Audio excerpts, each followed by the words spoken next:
আসসালামু আলাইকুম। আমরা যারা ফেসবুকে কাজ করি তারা রিচ বাড়াতে গেলে তারা অবশ্যই ট্রেন্ডিং ভিডিও বা ভাইরাল টপিক নিয়ে ভিডিও বানাতে হবে।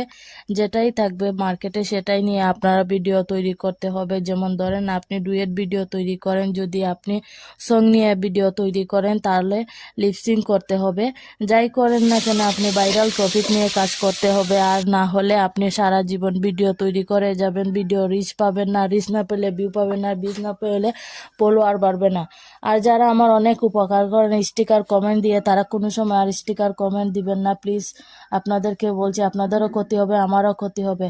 ওকে, যাই হোক, এখন আমি আজকে রান্না করব মূলা এবং শুটকি দিয়ে কচুরমুখী। অন্যদিকে অগ্রহায়ণ মাস, তাই আমাদের বাড়িতে ধান পড়ছে, বাড়িতে প্রচুর কাজ চলে, তাই কি করব, অনেক কষ্ট করা লাগে এই মাসে।